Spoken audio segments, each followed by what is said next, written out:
PM Modi के लिए बुलाया गया आलीशान सर्व सुविधा युक्त विमान एयर इंडिया 1 कल दिल्ली में लैंड कर चुका है। इसमें 1 घंटे उड़ान का खर्च लगभग 1.25 करोड़ रुपए का था।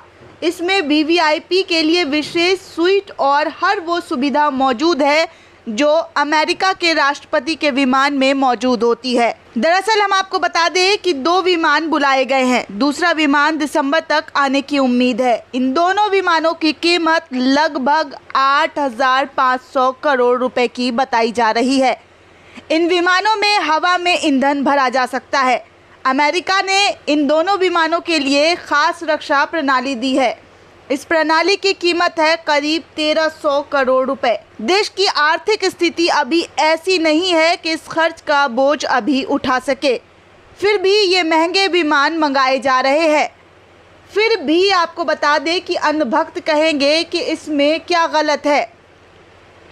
हमारे मोदी जी को अमेरिका के राष्ट्रपति सरीखी सुविधा क्यों ना दी जाए।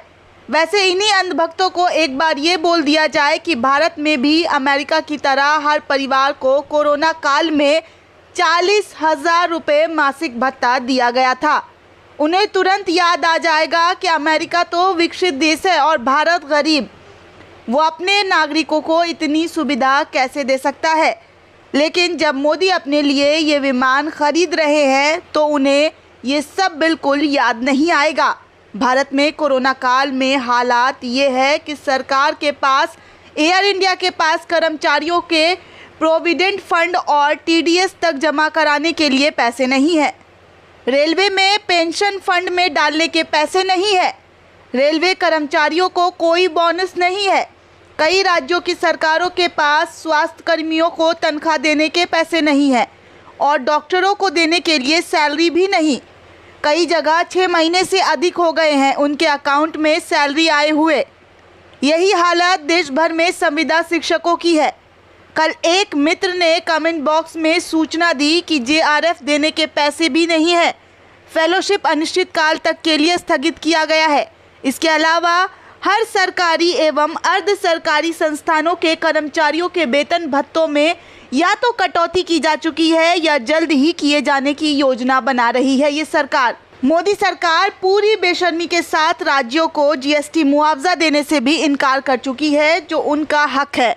कल ही सरकार का बयान आया है कि बजट में अप्रूव किया गया है। उसका सरकारी खर्च इन 6 महीनों में ही साफ हो गया है। अब सरकार को कामकाज के लिए बाजार से और लोन लेना हो सकता है। राज्यों को भी कोरोना काल में खर्च चलाने के लिए लोन लेना पड़ सकता है। और इधर पीएम केयर फंड के नाम पर तो सरकार ने लूट ही मचा रखी है। क्या सरकारी, क्या प्राइवेट, क्या न्यायपालिका, क्या अर्ध सरकारी संस्थाएं, सब पर पीएम केयर फंड में पैसे देने का दबाव बनाया जा रहा है। और ऐसे माहौल में पूरी बेशर्मी से एयरफोर्स 1 जैसे विमान खरीदकर हमारे प्रधानमंत्री शान शौकत का नग्न प्रदर्शन कर रहे हैं। जब देश की ऐसी आर्थिक दुर्दशा हो रही है कि देश अर्थव्यवस्था 70 सालों में सबसे ज़्यादा बुरे दौर से गुजर रहा है, तो मोदी जी के द्वारा इतने महंगे और आलीशान विमानों को खरीदना कहां तक जायज़ है। Bureau report, news on net.